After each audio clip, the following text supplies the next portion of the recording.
Ito ang 106.3 Dance Radio. Dance Radio. Prepare yourself. Ang silid-aralan sa radyo, hatid namin ay makabagong paraan ng pagtuturo at kaalaman.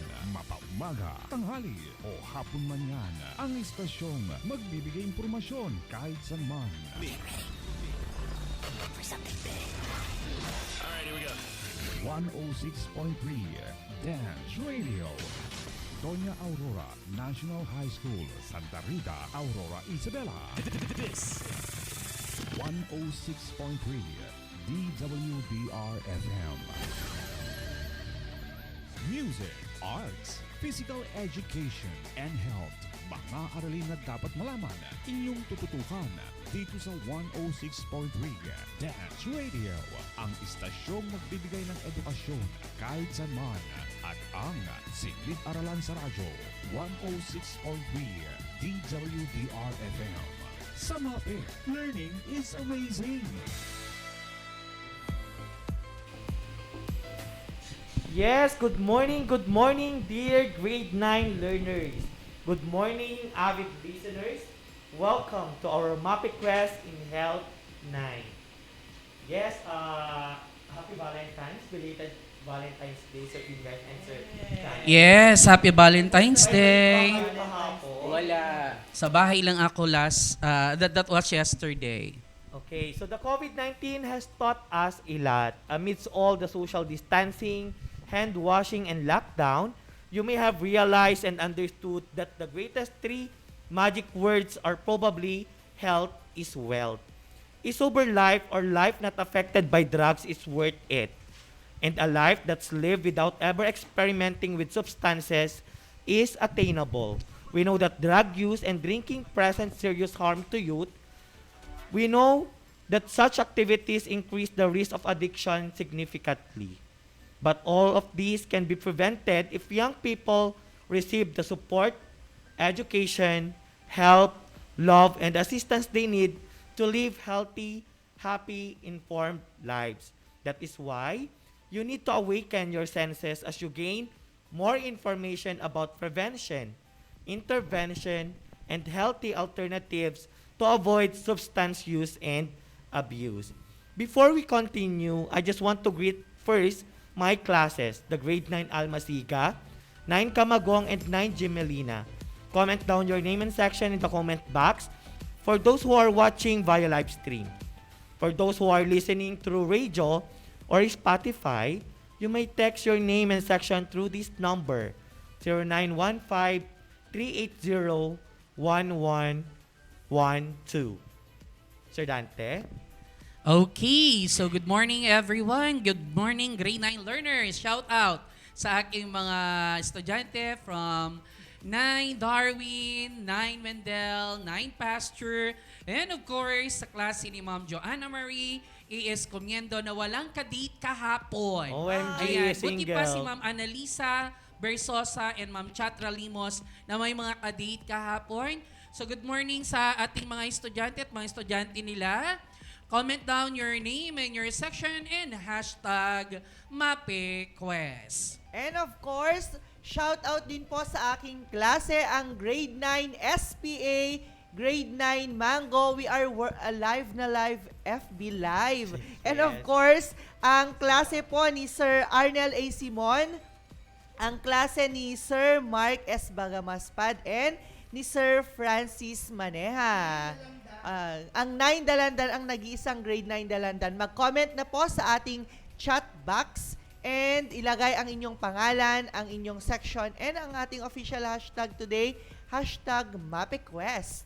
Yes, Sir Yves, na-shout out na natin sila. Huwag natin kalimutan na i-acknowledge ang ating administrators. Of course, pinangungunahan ng ating mabait at masipag na Chief Education Supervisor and our Officer in Charge, Dr. Rodrigo V. Pascua. Sir, good morning po. And of course, ang kanyang kasamahan sa admin na talaga naman sobrang sipag na mga ito, ang ating mga head teachers. Shout out kay Ma'am Emily, kay Sir Purdy, kay Ma'am Jackie, at kay Ma'am Dante.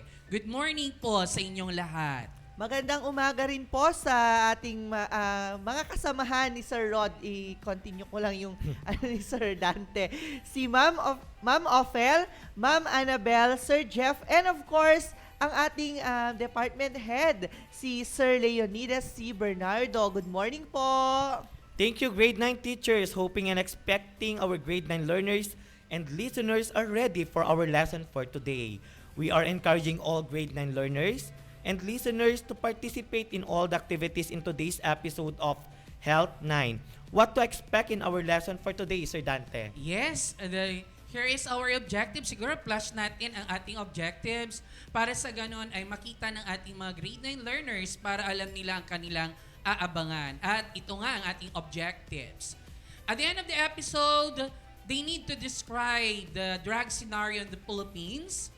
Second, discuss the 6 classification of drugs of abuse. Third, differentiate risk and protective factors for drug use, misuse, abuse, and dependence.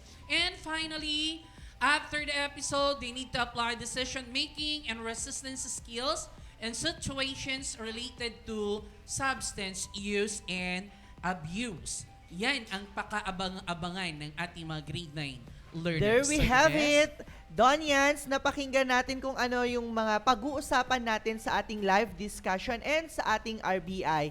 Sa pagkakataong ito, atin munang pakinggan ang airing ng radio-based instruction in Health 9. Watch, listen, and learn. Kami ay magbabalik. Happy viewing and listening!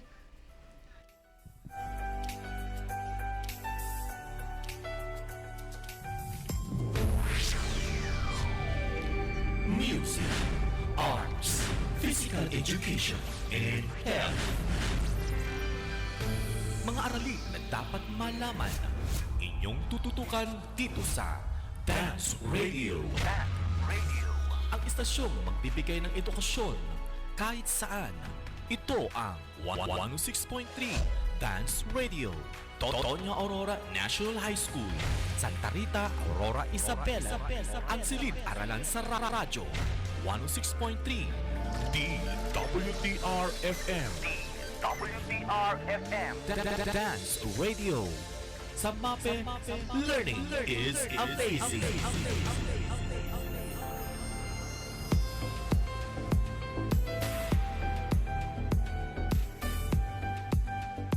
Good day, grade 9 learners! I am glad to be with you in 30-minute broadcast. I hope that you will enjoy today's interesting topic. Please get your writing materials and learning activity sheets so we can start our lesson in Health 9. The learning activity sheets provide you with different activities that will help you become familiar with the topics or lessons about drug education, specifically on prevention of substance use and abuse. Assistance of your parents, siblings, or relatives are encouraged in answering the learning activity sheets, particularly in the activities where you need to perform tasks. Are you ready to start? Yes, ma'am. Good luck! Before we proceed to our lesson, let us recall the topics you have learned about community and environmental health. What is community? Ma'am, a community is a group of people living or working together in the same area. Correct! A community is a social unit with commonalities such as norms, religion, values, customs, or identity. According to World Health Organization 2002, what are the first 5 characteristics of a healthy community? Ma'am, the first 5 characteristics of a healthy community are 1. A clean and safe physical environment. 2. An environment that meets everyone's basic needs. 3. An environment that promotes social harmony and actively involves everyone. 4. An understanding of local health and environmental issues. And 5. A community that participates in identifying local solutions to local problems. That is right. What about the last 5?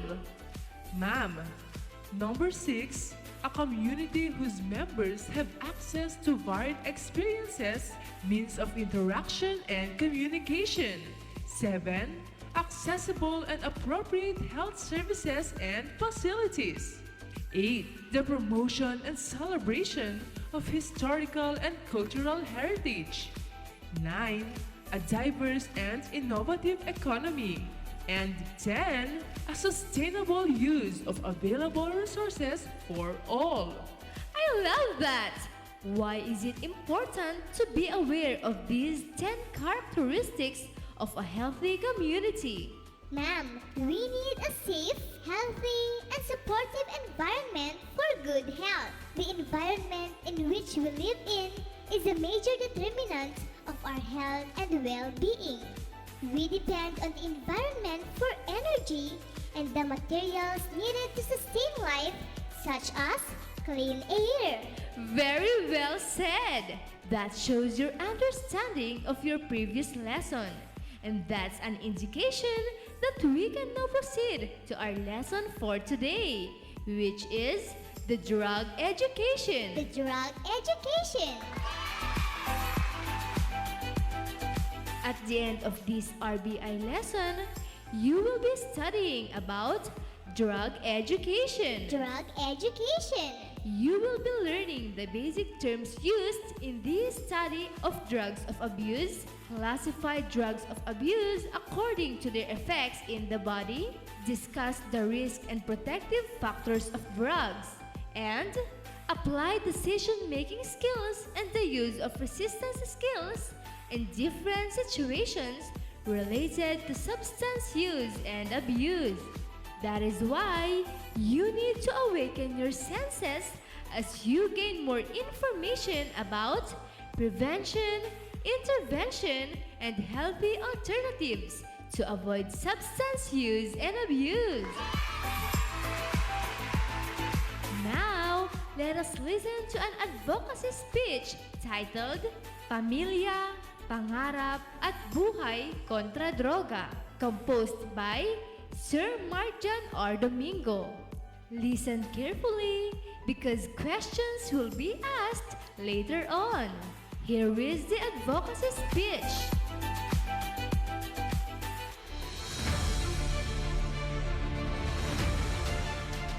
Pangarap?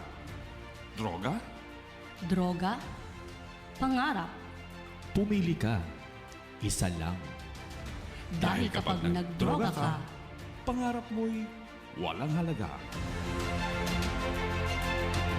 pamilya, droga, Droga, pamilya, Pumili ka. Isa lang. dahil kapag nagdroga ka, kinabukasan ng pamilya'y wasak na. Buhay? Droga? Droga, buhay, pumili ka, isa lang. pero pag nagdroga ka, Buhay mo parang tinapos mo na. Huwag gawin ang isang bagay na pagsisisihan.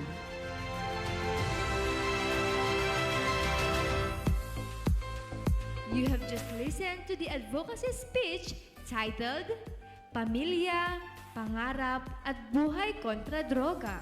Were you able to understand the advocacy speech? Yes, ma'am. What is all about the advocacy speech you have just listened to? Ma'am, it is all about drugs. Very good. What happens if you put your life on drugs? Ma'am, according to the advocacy speech, if I use drugs, it will ruin my dreams, my life, as well as my family. Very good. Taking drugs can affect not just your physical and mental health, but your whole life. Just one pill can kill. So why do people take drugs? Ma'am, some people take drugs to cope with problems in life. Exactly. What else? Some people take drugs to experiment out of sense of curiosity, ma'am. Great answer. Another? Ma'am, some people take drugs to avoid physical and psychological pain. Good job! People take drugs because they want to change something in their lives.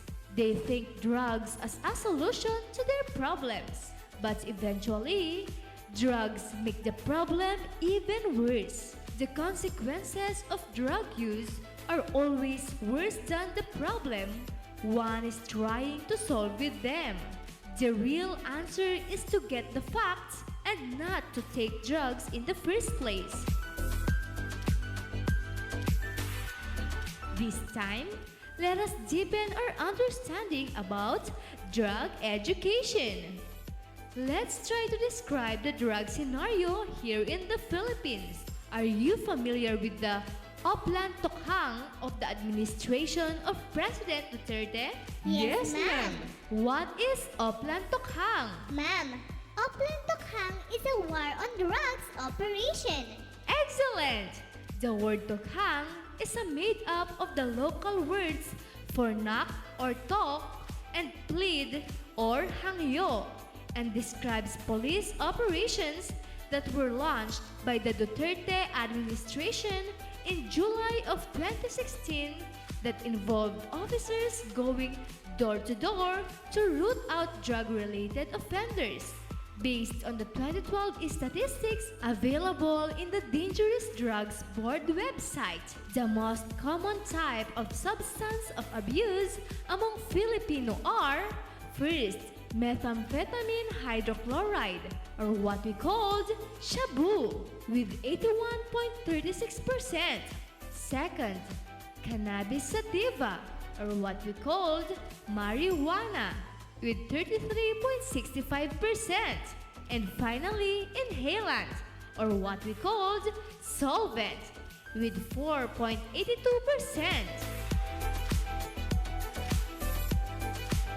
This time, let us listen to an infomercial titled Risk and Protective Factors of Drugs. Here is the infomercial.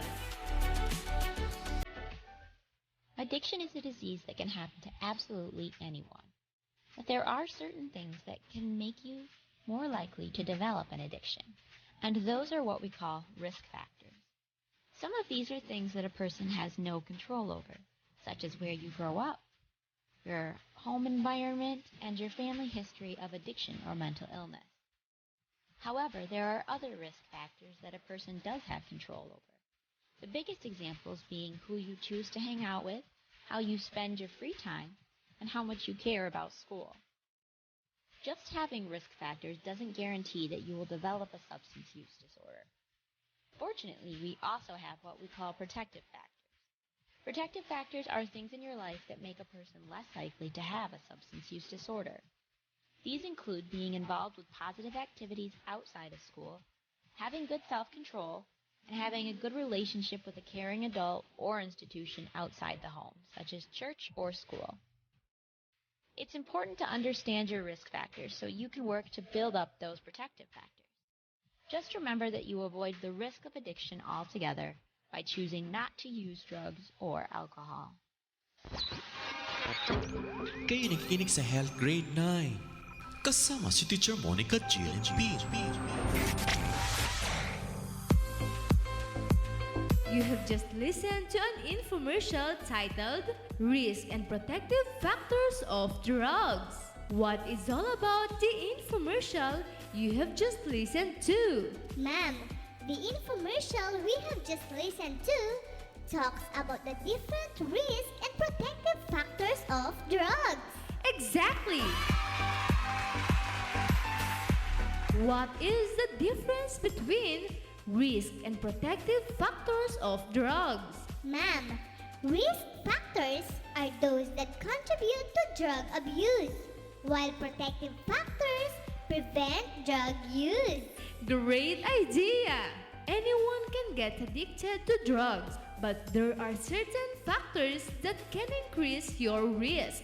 Luckily, there are also protective factors. A According to studies, protective factors counterbalance negative effects of risk factors. I'll be right back after this short reminder. Hindi po. Hindi po. Never. Hindi po. Hindi mo naman siya kailangan subukan para malaman kung masama ba siya talaga. Ang dami nang nasirang buhay dahil dun. Marami pa akong pangarap sa buhay na gusto ko to pa rin lahat. Sa akin, wala talagang magandang maidudulot yun. When I was young, I was taught that drugs were bad. It's easy to say no pag alam mong masama. Pag ginawa mo yun, hindi lang naman yung sarili mo sinasaktan mo eh. Hindi pati yung pamilya mo. Protektahan nila yung sarili nila, sila mismo lumayo dun sa tukso ng droga. Wag. Wag. Wag. Wag. Wag. Wag.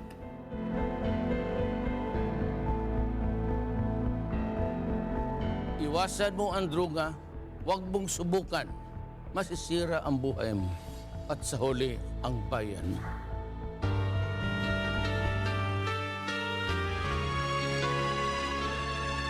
Bawat yugto ng sandali, halos di ko alam. Based from the infomercial you have just heard, tell something about the infomercial. Ma'am, the infomercial we have just heard talked about decision making and resistance skills in situations related to substance use and abuse. Correct!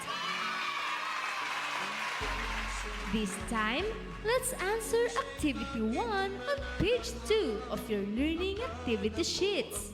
Directions. Answer the following questions and write your answers on a separate sheet of paper. Are you ready? Yes, ma'am. Here is question number 1. What is the difference between risk and protective factors on substance use and abuse?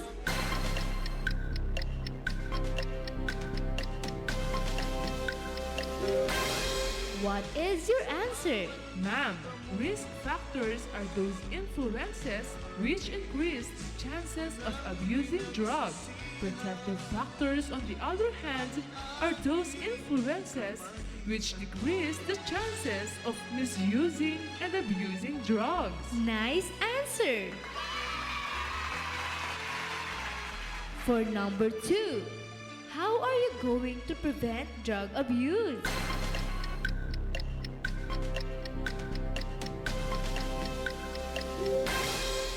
What is your answer?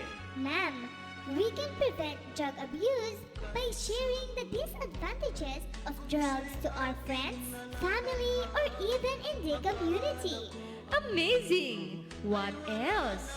Ma'am, we can prevent drug abuse by having good communication with all family members, especially parents. Wow, I like that! If you are wondering how to prevent drug abuse problems for your loved ones, the answer is family involvement. One's involvement in the family is the key to prevent drug abuse.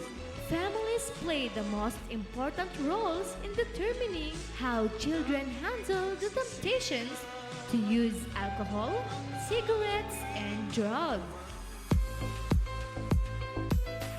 Congratulations, students! You did it very well!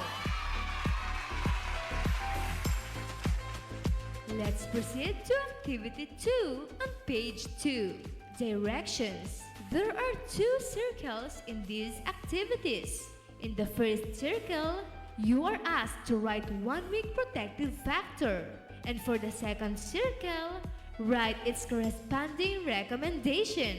Do this activity on a separate sheet of paper.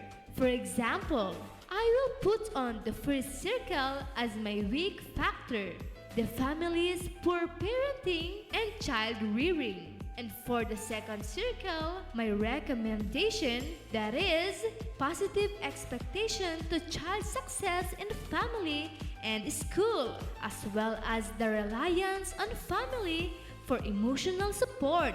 Do this activity in your most convenient time after the broadcast. Before we proceed to the next activity, Listen to a short clip about how addiction affects the brain. Here it is.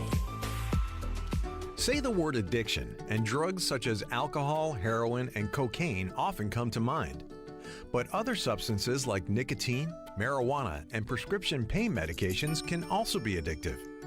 So can certain activities such as gambling and sex. Whatever the case, addiction involves craving and a loss of control, with the substance use or activity continuing even if it causes harm.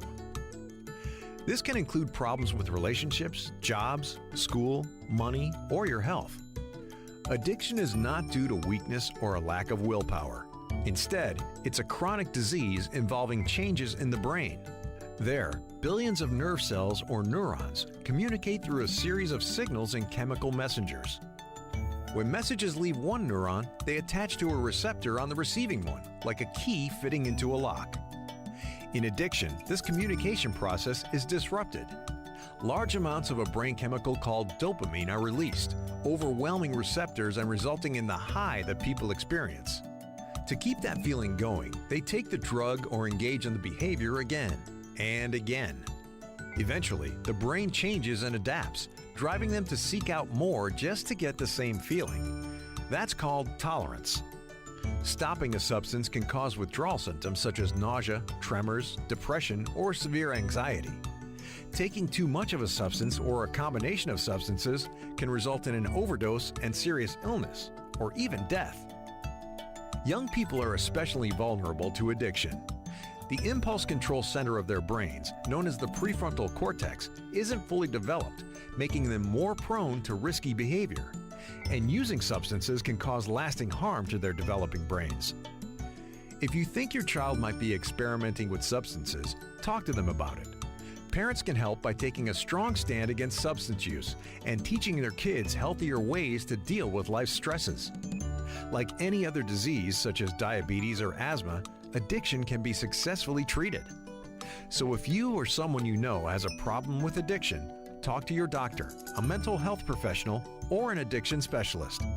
Getting help may save a life. Kayo nakikinig sa Health Grade 9. Kasama si Teacher Monica Jill B. You have just listened to an information about how addiction affects the brain. What does the infomercial try to impart to us? Ma'am, the infomercial we have just listened to talked about how substance use and abuse addiction affect the brain. Nice idea!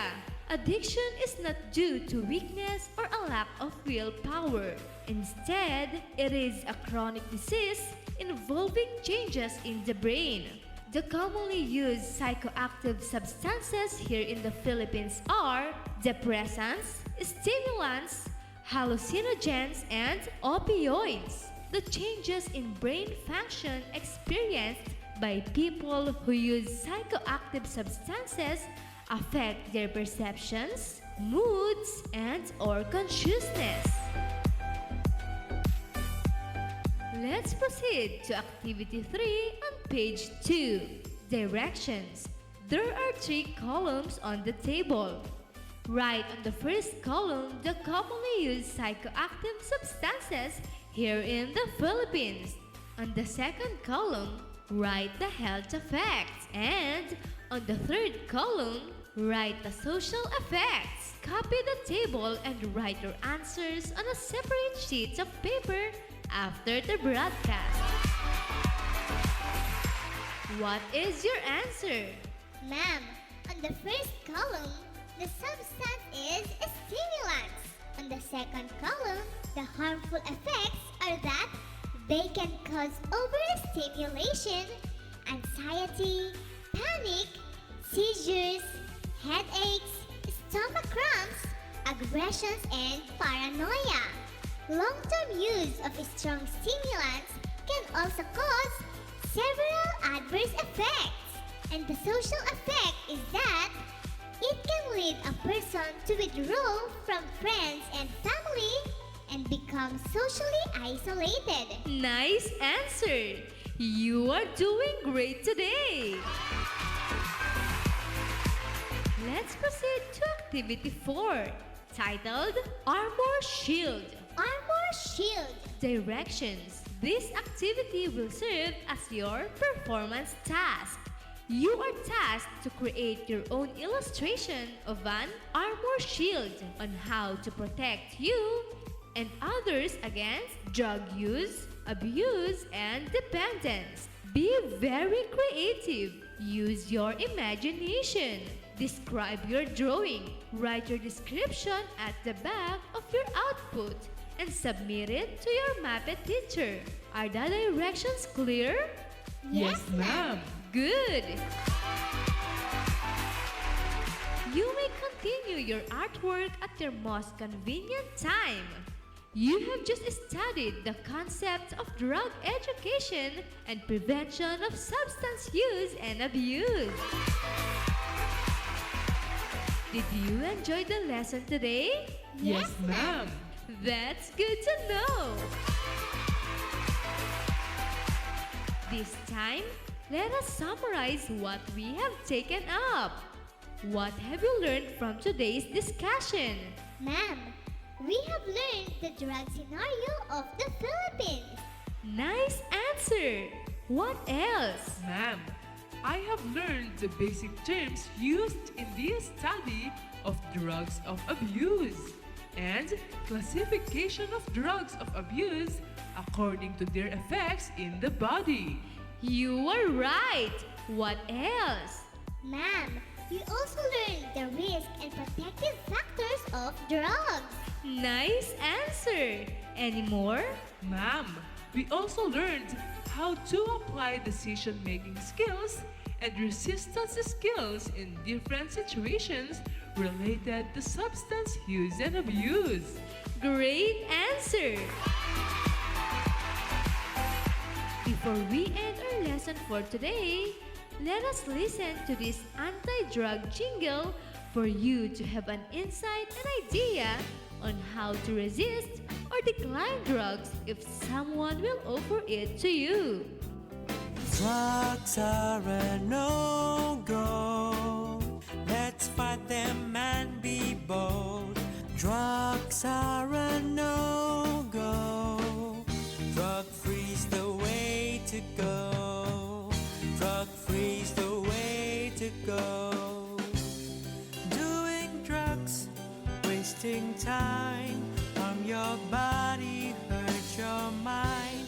Destroy your dreams, make your loved ones cry. Just say no and you'll be fine. Drugs are a no-go. Let's fight them and be bold. Drugs are a no-go. Drug-free's the way to go.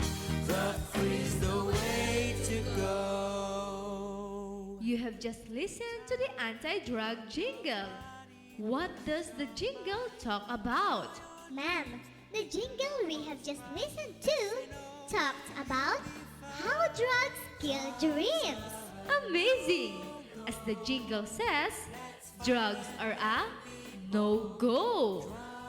Let's fight them and be bold. Drug-free's the way to go. Drugs are a no-go. Let's fight them and be bold. Drug-free's the way to go. Now, let me check what have you learned from our lesson. What is your hashtag with our lesson for today? Ma'am, hashtag problems. Why hashtag problems? Ma'am, I have learned that drugs are not really a solution to our problem. Engaging to drugs eventually become the problem. Very good. So why do people use drugs? Ma'am, people use drugs to stop feeling bad. That's correct. What else? Ma'am, people use drugs to perform better in the school or at work. Excellent. Another?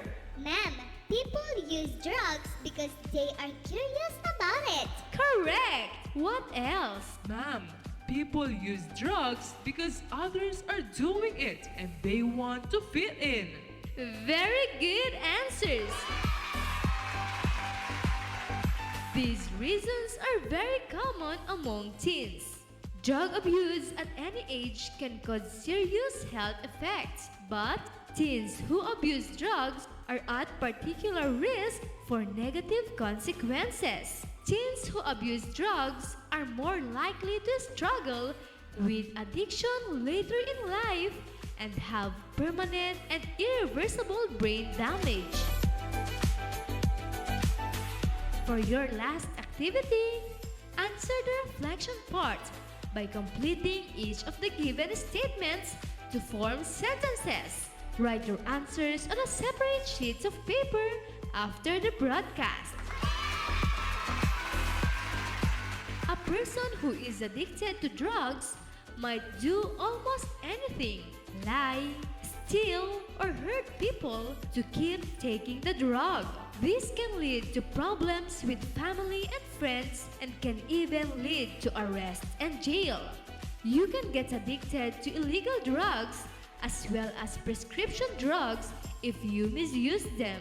That is why don't ever try to use drugs for any reason. Drugs are drugs. Drugs can ruin anything, including your dreams, family, career, and even your life. That's all for today. Let us give our best to learn and practice positive rules in maintaining a drug-free community. Let us work hand in hand to achieve quality lifestyle.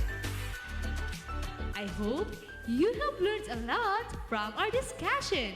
Do not forget to message your subject teachers through their mobile phones or messenger chats if you have questions.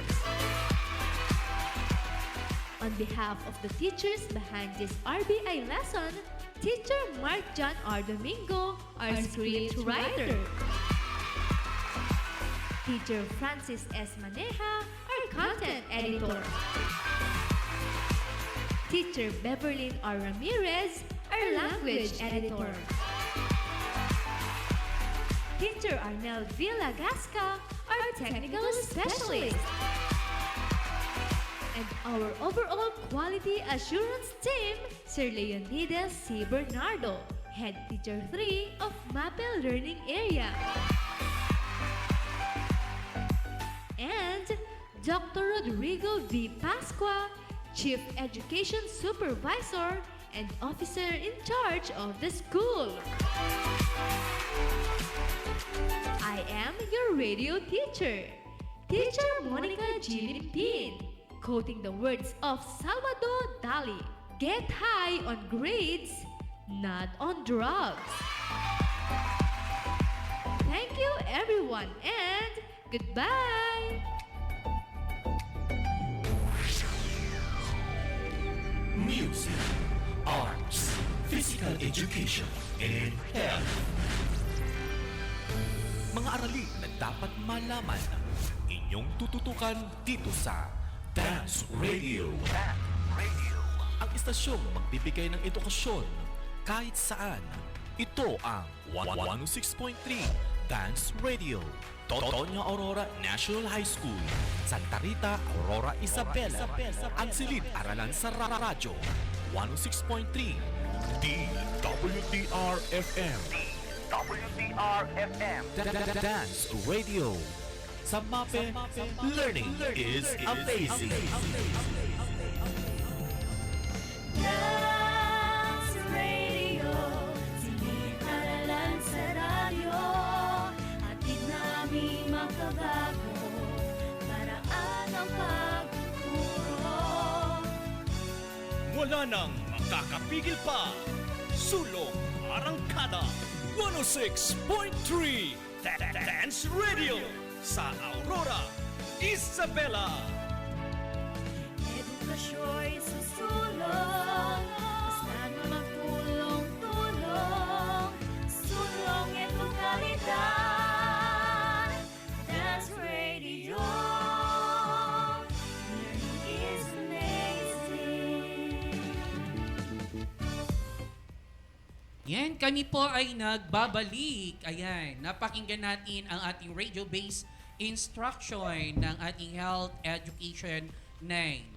Ating nang napakinggan yan RBI na yan, of course, ating palalimin ang nilalaman ng ating RBI lesson at simulan sa pamamagitan ng pagbabalik-aral sa ating tinalakay na aralin noong nakaraang quarter sa health education.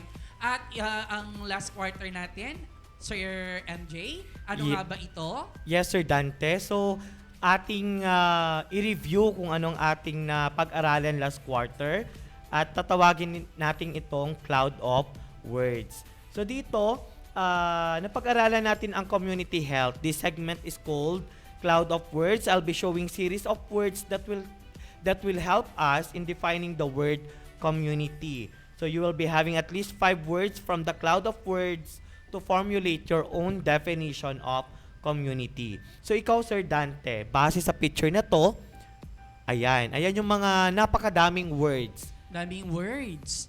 So ano kayang magiging definition mo ng community? Okay. On my own perception, based on the words that is being presented on the screen, siguro sa akin, if I were to define in 6 words, ang community is actually a group of people that is being united, wherein they support each other to promote, inspire, and of course, inspire, promote possibilities. Ayan, ulitin ko. Kapag sinabi natin community on my own definition, it composed of people that is united, which inspire, support, and promote possibilities. Yun, Sir MJ. Yes, Sir Dante. So, ano naman kayo magiging definition ng ating mga learners ng community? So, comment down your answer using the words here. Nakikita nyo dyan yung mga iba't ibang words like together, collaborate, passion, possibilities, connect, people, learn, ideas, listen.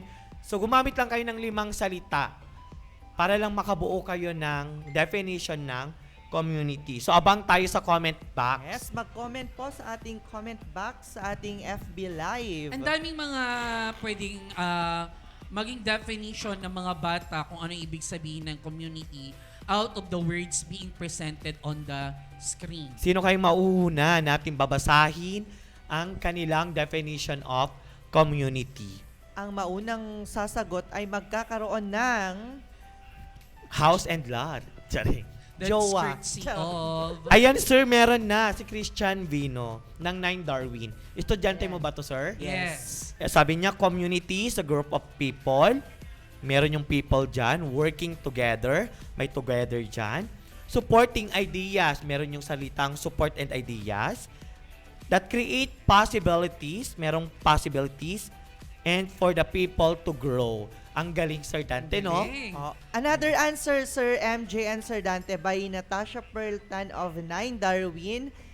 Communities where people connect together for a better change. They support and give ideas to have a healthy community. Ayan, very good. So, you have the right definition of community. Yun, syempre, mga nahuhuli dyan na gusto mag-define ka ng community, you just use our chat box. Sir MJ? At madami pa tayong mga activities later on na pwede kayo mag-comment. So, may follow-up question tayo, sir. So, why is community health important? So, ano nga bang importansya ng community health? Lalo na ngayon na nandito tayo sa pandemic. Ikaw, Sir Ives? Of course, sir, sa community dito tayo nakatira. Okay? Nandito na tayo namumuhay, nandito ang ating family. Kaya kailangan alagaan natin yung community natin para pag naalagaan natin, sunod-sunod yon, may domino effect, magiging healthy yung mga members ng community. A healthy community benefits every person in it. And community health is one means of achieving a healthy community. In addition, Sir MJ, one of the most important roles in public health today is in community health education. Public health educators teach people about behaviors that promote wellness. Within this field, there is a variety of public health issues to address, such as disease prevention, environmental health, nutrition, safety, and disaster preparedness, and more. Speaking of disaster preparedness, ayan, actually, our Yes, sir. school is very active when it comes to disaster preparedness, and that is actually a part of community health. And it's really important for them to be educate about this. Sir MJ? Yes, Sir Dante and Sir Yves, tama yan. So, community health education is important part of our world today. In fact, the year 2020 has taught us a lot. Community health education is a vital part of our society. Nagkaroon tayo ng COVID-19, nagkaroon tayo ng pandemic, na-infect ang mga milyon-milyong tao worldwide. Kaya nagpapasalamat tayo sa mga health practitioners or ang ating mga frontliners kasi sila yung mga disease experts and public health educators na nagtrabaho talaga para ma-inform ang ating community. Ayan, Sir MJ, mukhang may bisita tayo ngayong umaga sa ating live streaming. So, tingnan niya natin. At sa tingin ko, tumawag yata siya sa'yo kagabi. Yes, Sir Dante. Actually, itong kaibigan natin na to, ang pangalan niya ay si Drugo. So, may problema talaga siya, Sir Dante. Taga saan ba si Drugo? Hindi ko na natanong, sir, pero sabi sa niya, tingin ko, kilala niya tayo. Sa tingin ko, taga-Aurora siya. Yes, sir. So, isa siyang citizen ng Aurora. So, it would mean, a part siya ng ating community dito sa atin. Ayan. Yes. So, Sige, ano sinabi niya sa'yo kagabi, Sir MJ? Actually, may mga problema siya, sir. So, tingnan natin yung sinabi niya. So, meron siya dito.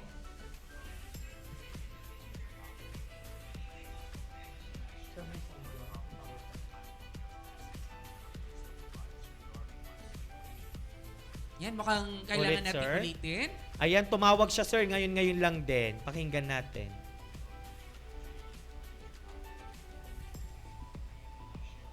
Mukhang wala tayong sound. So, sabi niya, nag-greet siya. Hello, Teacher MJ, Teacher Yves, and Sir Dante. Pwede ba akong makahingi ng advice? So, ito yung mga problema niya. So, pakinggan natin.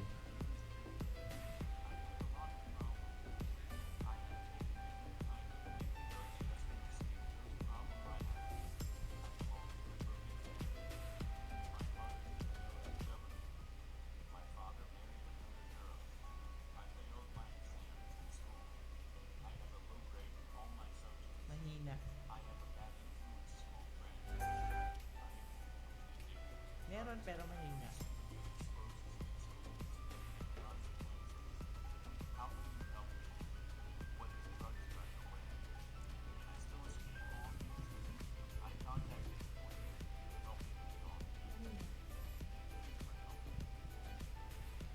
O, sabi niya, sir, sige. Dahil mahina, isa-isahin natin yung mga sinabi niya. So, sabi niya, I have a lot of problems. Yan yung una niyang talaga? sinabi. I belong to a broken family. So, yung nanay niya daw, OFW siya, ay yung tatay niya dito, may ibang asawa.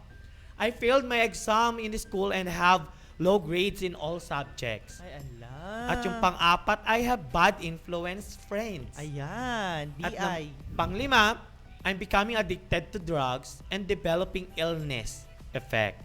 So sabi niya, how can you help me, teachers?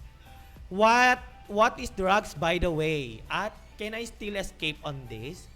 Yan, Sir Dante. So, very timely ang kaibigang Drugo na taga Aurora Isabela na kung saan bahagi siya ng ating community. Napakahalaga ng topic natin nung first quarter sapagkat bilang bahagi ng community and of course, sabi nga natin ito ay binubuo ng tao and si Drugo ay bilang bahagi ng ating community, marami siyang mga nai-encounter na problema. It's very timely, Drugo, na tumawag ka kay Sir MJ para sabihin ang mga problema mo. Sapagkat ngayong araw nito, ang aming ibabahagi sa ating mag-aaral na grade 9 ay napapanahon. It's really timely and relevant sapagkat ang i-discuss natin ngayong umaga ay tungkol sa drug education. I know marami kang mapupulot ngayon kaya makinig ka at matuto sa aming pagtalakay kung ano nga ba ang natutungkol sa drug education. Sir Ibes? And of course, sa ating mga magulang, patnubayan at gabayan natin ang ating mga anak sa kanilang pakikinig, sa ating radio-based instruction, and sa panonood sa ating live stream. That is why you need to awaken your senses as you gain more information about prevention, intervention, and healthy alternatives to avoid substance use and abuse. Drugo, and to all the grade 9 learners, sit back and relax, and this topic may help you. So let's proceed to the part 1 of our discussion. So Ayan, these are... nais kong simulan ang ating pagtalakay sa ating aralin tungkol sa drug education, tungkol sa drug scenario dito sa Philippines para magkaroon ng konsepto ang ating mga mag-aaral. Okay? Under this one, patatalakayin natin ang profile of the Filipino drug users and of course, topic regarding Oplan Tokhang. Sir MJ? Yes, Sir Dante. So this data is from the Dangerous Drug Board during 2008. But this time, i-compare natin siya the latest, which is the 2019. Wala pa yung 2020 and 2021. So, umpisahan natin sa profile of Filipino drug users. Sabi dyan, ang ratio of users, male to female, 9:1. Pero ngayon, sir, pumapasok na 9:1 pa rin. Pero meron ng 52% ang LGBT. Pangalawa, the mean age is 28 years old. Pero this 2019 statistics, ang mean age na is 40 years old. Pangatlo, the civil status is single. Single pa rin talaga ang mga gumagamit ng drugs. Sir Ives? And of course, sa employment status is yung mga unemployed, yung mga walang trabaho. Sila yung mga usually na gumagamit ng drugs.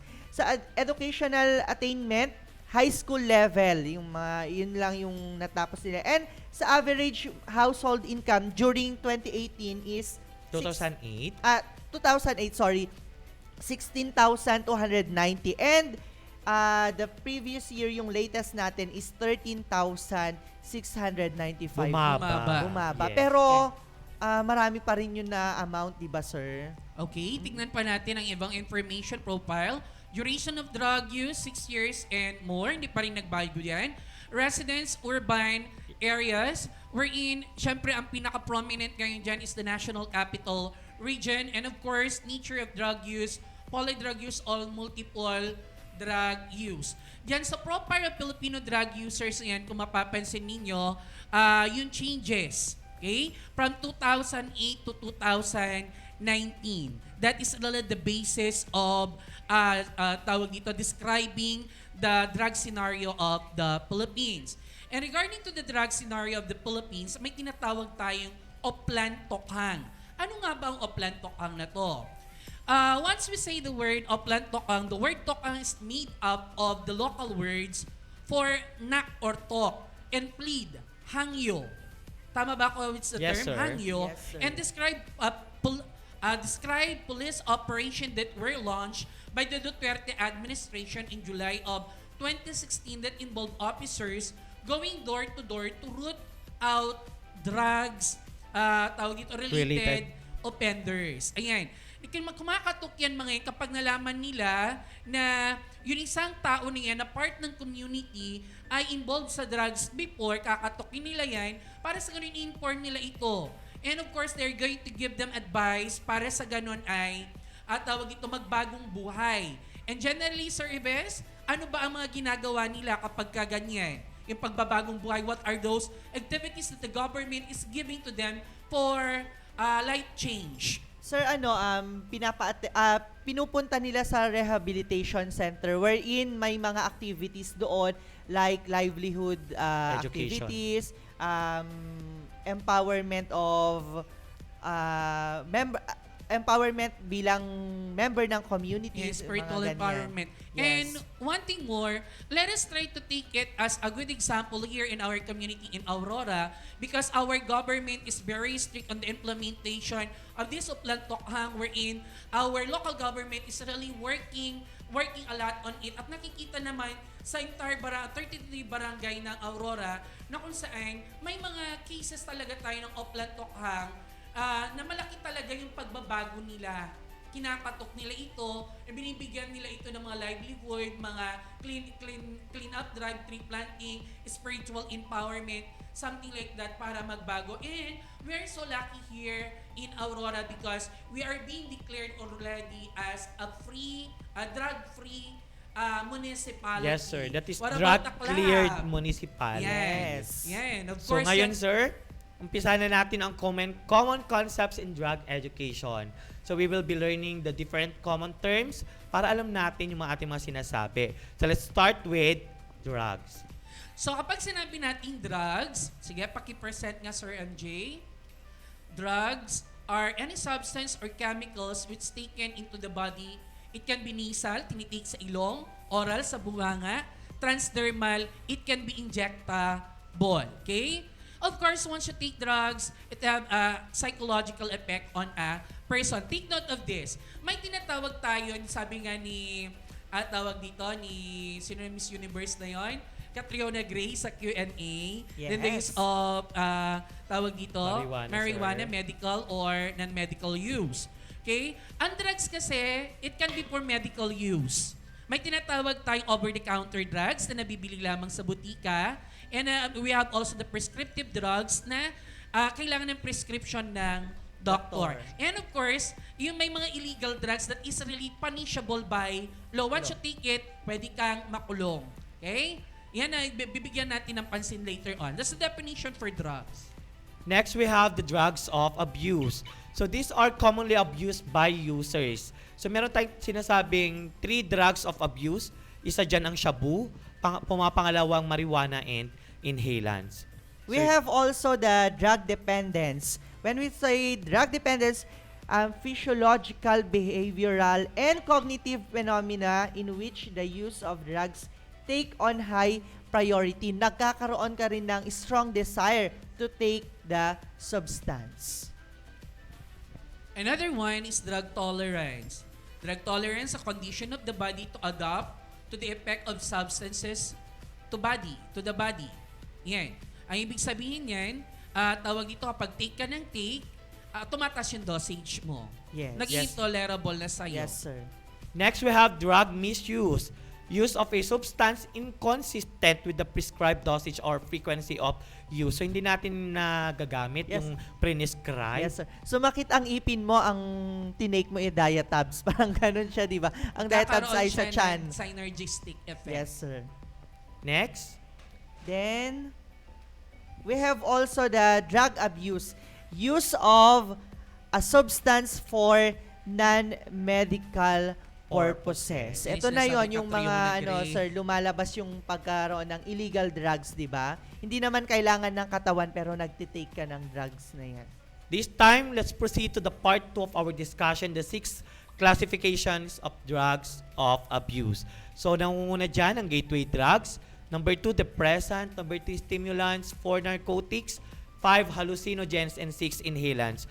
So, isa-isayin natin, sir, Yes, para sir. malaman nila kung anong pinagkaiba. Okay, we have the gateway drugs. Are legal drugs that a non-drug user might try, which can lead him or her to more dangerous drugs such as marijuana and shabu. An example here is cigarette and alcohol. Because of the influence of this, pag tayo ay nakainom, nagiging matapang tayo or whatsoever na nagtitake tayo ng mga challenge, lalong-lalo na pag nape-pressure tayo. And yan, it might lead us. Yes, lead us to try The illegal drugs. Yes, sir. So actually, gateway drugs or legal, ito yung mga, di ba, okay naman siya. Pero pag na-high priority yung pag-take natin, yes, sir, ay try ko na nga din ang shabu. Oo, That's why maglilid tayo sa addiction. Take note ha, in regards to the use of cigarette and alcohol na yan, despite the fact na nabibili lang yan sa tindahan,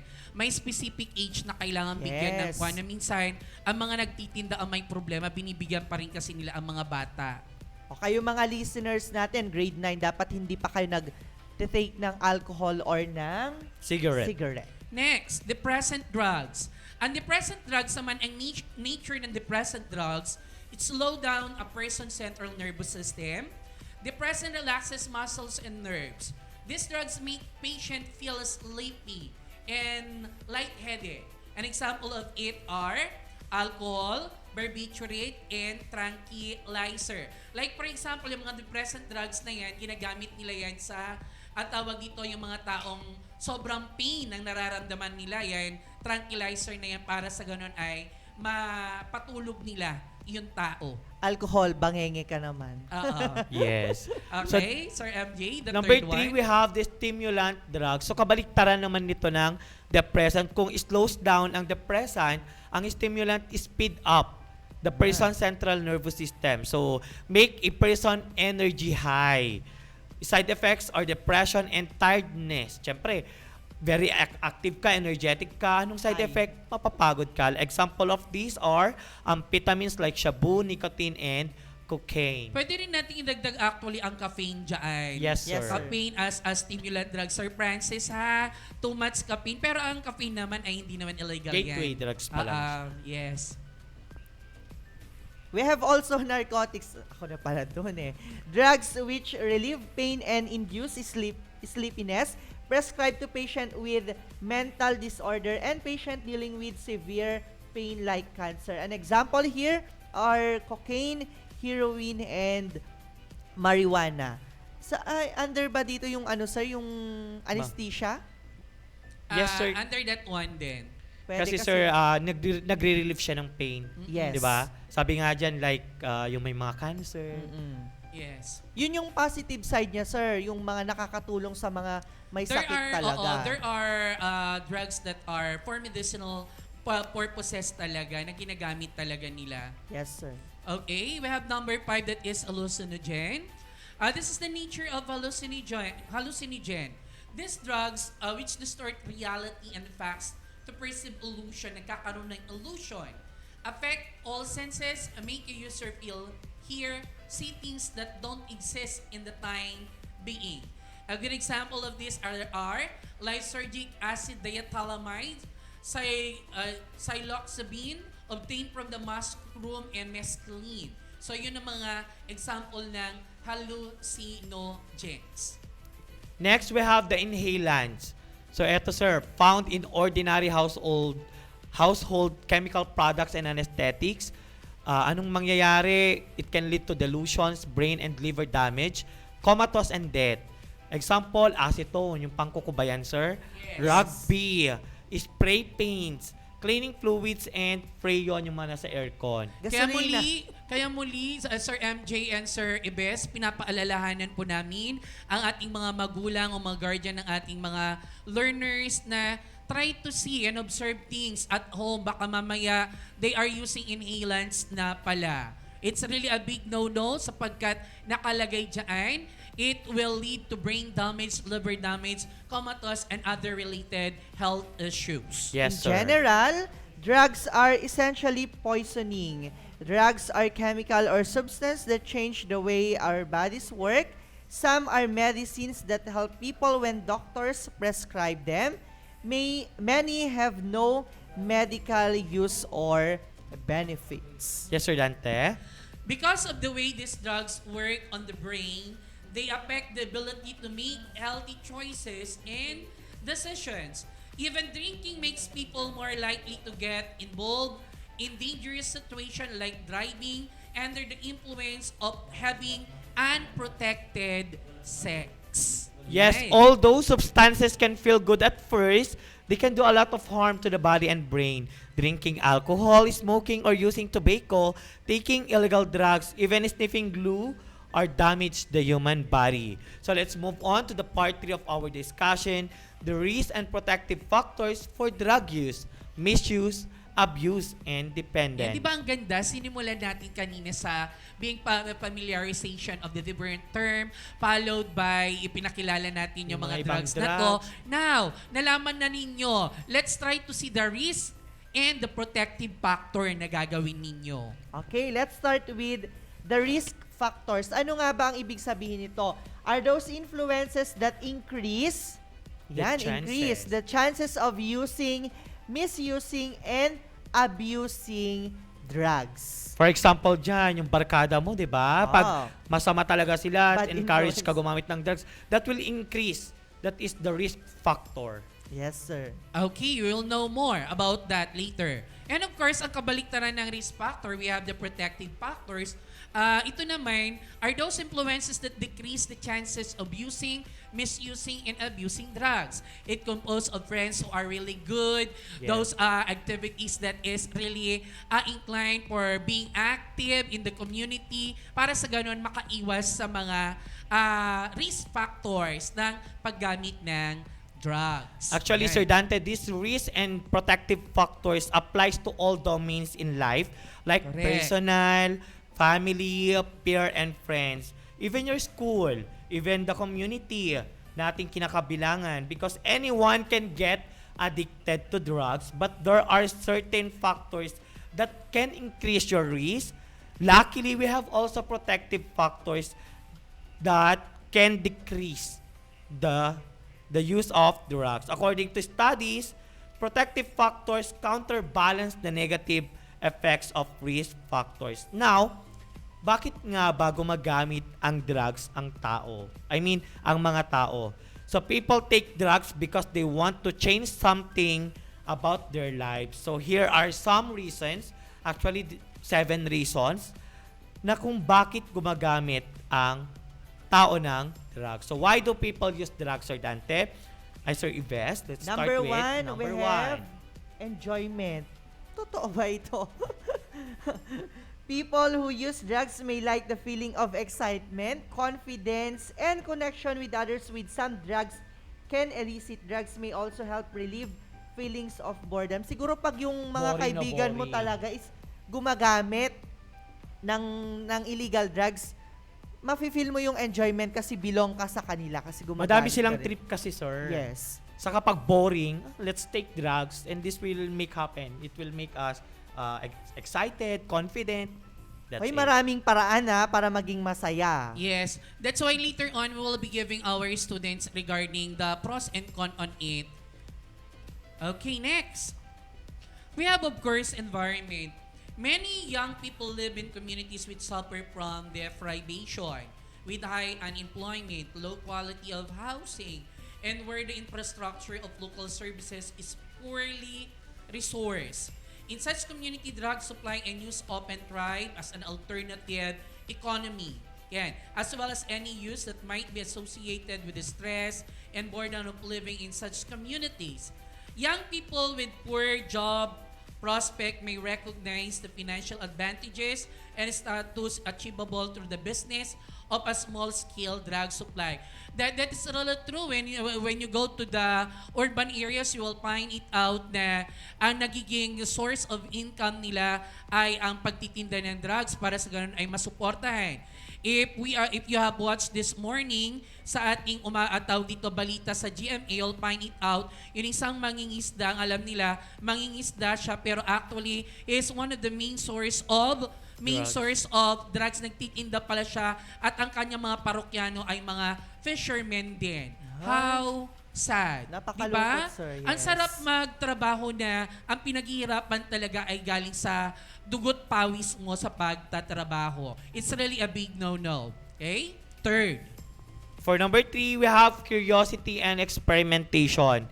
Humans are naturally curious and want to experiment with different experiences. For some, drugs are a good conversation point. So dito, ano kayong lasa ng drugs? What will happen kaya pag magtitake ako ng drugs? Ano nga So ba? na-curious ka, Yes. that's why you will experiment. So dyan tayo pumapasok, curiosity and experimentation. Huwag Sir nang Yves? mag-isip. Huwag nang mag-isip kung ano ang lasa ng drugs. Yes. Next, we have defense mechanism and self-medicating. Some people will use drugs to help them forget about their problems, including any traumatic experiences they may have had. Drugs may also be seen as a way to help people relax and deal with stress or to help deal with anxiety, depression, and other mental health problems. It will hindi mo makakalimutan ang problema mo. Hindi yan yung solusyon, yung drugs na yan. Harapin sir. mo, di ba? Have the courage happiness is really a choice. Yes. Okay. Number 5, natural rebellion. Ang ating mga kabataan ngayon ay ang dami nilang mga reasons. Yan. With young people in particular, taking drugs can be a part of a natural rebellion. Drug use may act as means of defiance or may be associated with belongings to the alternative culture. May problema sa family. Natural rebellion dahil hindi siya pinapansin, hindi siya binibigyan ng pera, may problema sa study, something like that. They tend to use that particular drugs as a way of rebellion. But that is not really a solution to your problem. There are many ways. Later on, ibibigay namin. Sir MJ? Number 6, the availability, the medical use, and price. They will use drugs kasi may medical purpose yung iba.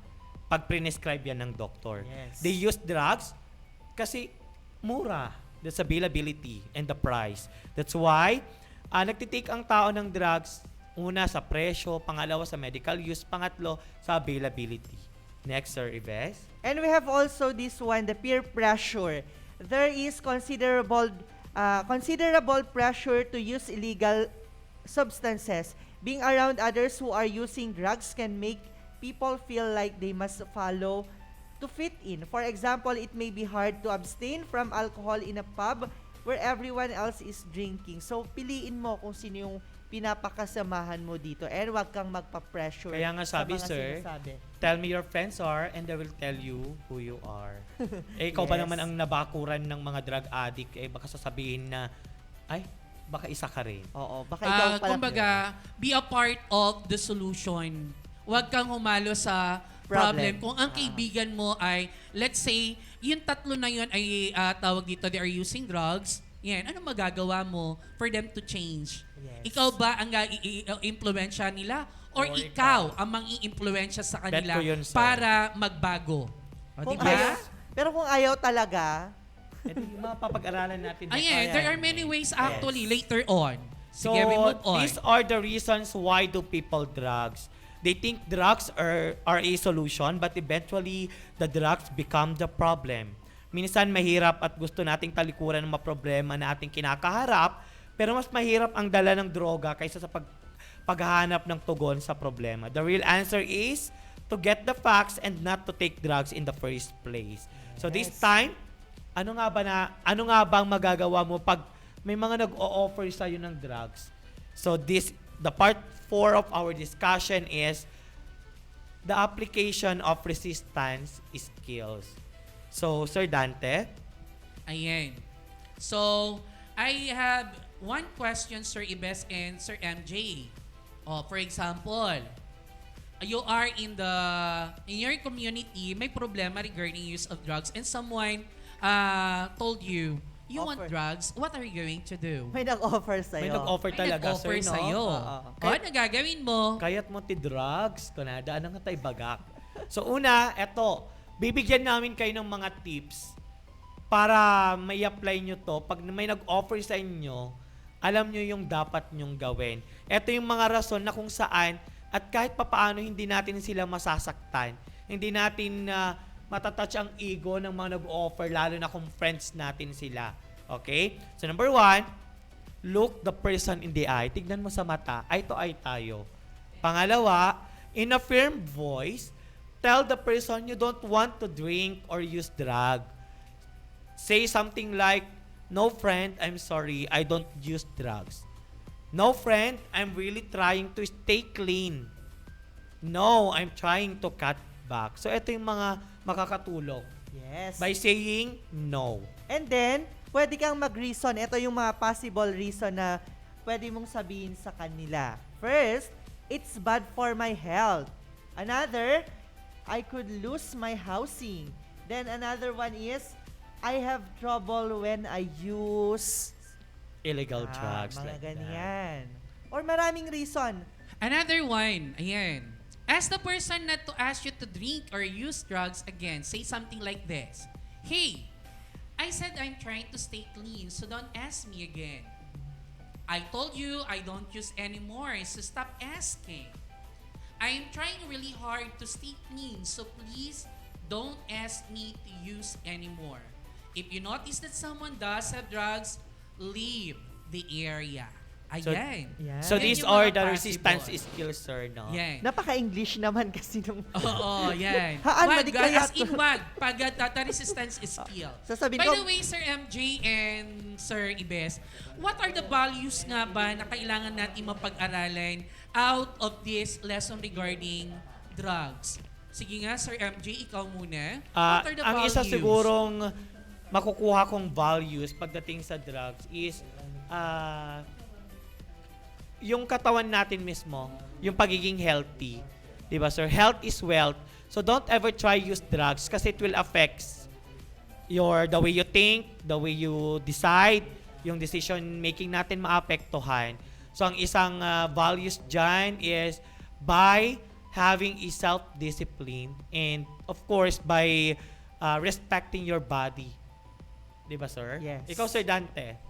Sa akin siguro is I gonna go with the word love for life. Okay?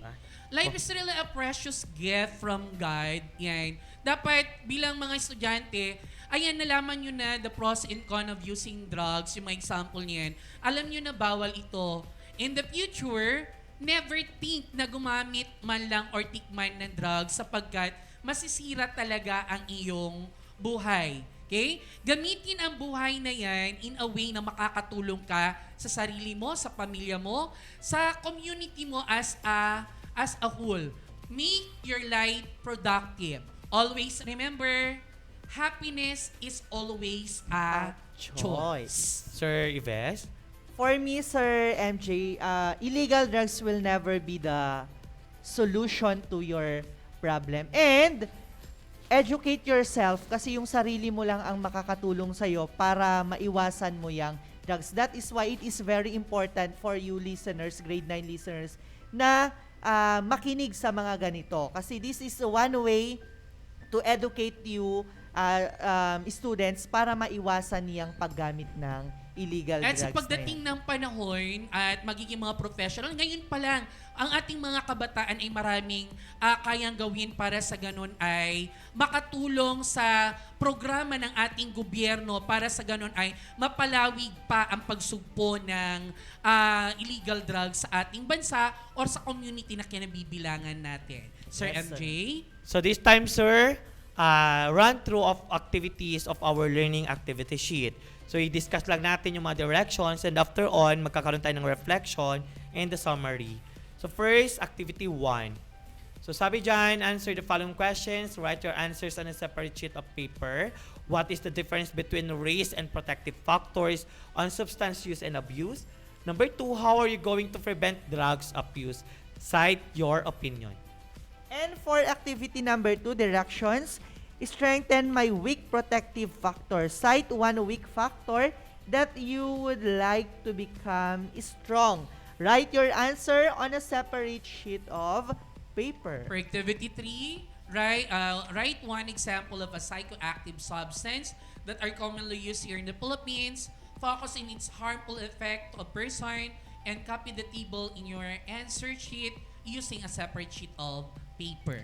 And for your performance task, ang tinatawag siyang armor shield, create your own illustration of an armor shield on how to protect you and other against drug use, abuse, and dependence. Be very creative. Use your imagination.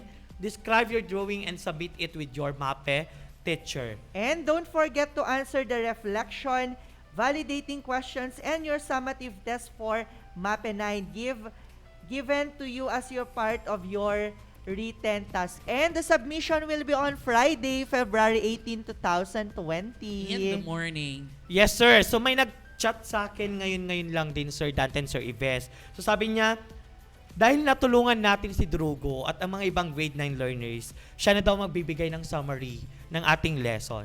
So number 1, sabi niya, sir, chinat niya, we have learned about the drug scenario in the Philippines. Very good. Sir,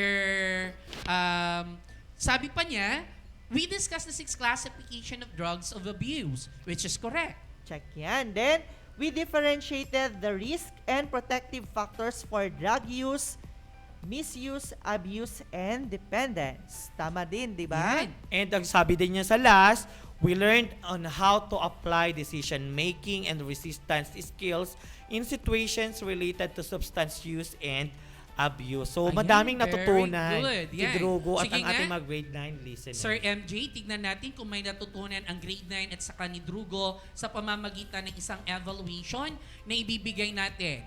Write true or chat true if the statement is true and false if it is false. Yan, Okay. mga grade 9 learners, comment down your answers. So, basahin ko yun ang statement at paki-monitor Sir MJ and Sir Ibes ang ating chat box. Number 1, cigarettes and alcohol are classified as gateway drugs. Answer True na po. or Mag-answer false? na. Dan-daran-dan-dan, dan-daran-dan-dan.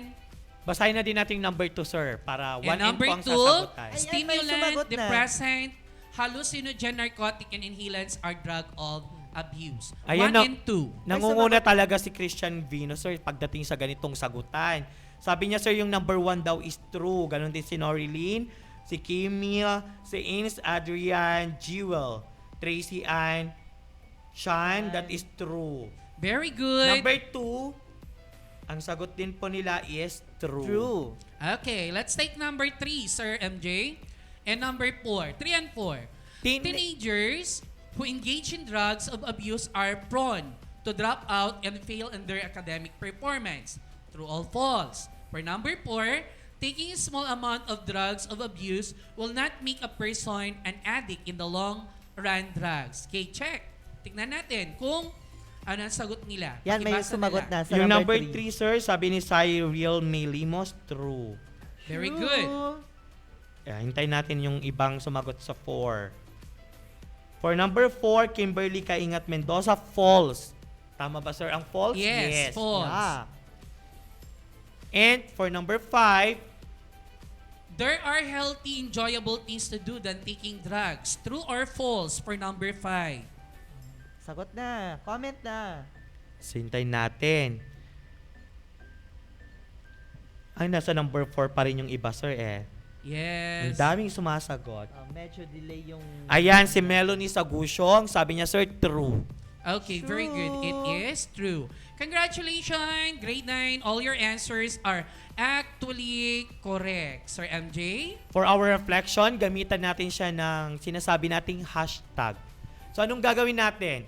Use a hashtag in kung ano ba yung to summarize, to give the learnings na natutunan mo sa ating topic. Anong hashtag mo sa ating topic ngayon? So, siguro sampulan natin sila, sir. Sige, go. Sige. Ako muna, sir. My So, God, ano hashtag ko? ang hashtag ko, sir, is hashtag reasons. Wow, bakit naman? Siyempre, sir, people use drugs for some different reasons. Pero, sabi ko dito, that is why don't ever try to use drugs for any reasons. Drugs are drugs. Drugs can ruin anything, including your dreams, family, career, and even your life. Ikaw, Sir Ives, anong hashtag mo? Nakaka-pressure naman tong dalawa kong kasama. My hashtag is hashtag no, no, no. O, tatlong no po Tatlong yan. no. O, napaka-strong and firm. Wag. Oo, wag. Kasi nga, sabi ko kanina, hindi talaga magiging solusyon yung drugs na yan. Illegal drugs na yan. Walang maidudulot na maganda sa atin. Kung sinasabi nila na makakalimot ka ng problema, that is temporary. Okay? Kung may problema ka, wag mo nang solusyonan ng another problem. Sa akin naman siguro is I gonna stick on the tawag dito sa adage na no to drugs, yes to God. That is negative to positive. Once you're directed kay Lord, you're doing positive things really, of course, mawawala. Magiging positive din ang buhay mo. That's why, hashtag no to drugs, yes to God. So, basahin natin ang mga comments, sir, no? May parehas din yung sagot mo, sir, eh. Hashtag no to drugs, hashtag don't do drugs, hashtag prevent drugs for better life, hashtag Ano pa? Madaming nagko-comment, sir. May tag nga ang sir yung mga paliga, di ba? Sabi nila, magbola, wag magdroga. O, yan yung mga... Check, tama yun. Meron pa dito, sir, hashtag books over drugs. Ayan, very hashtag good. Be knowledgeable.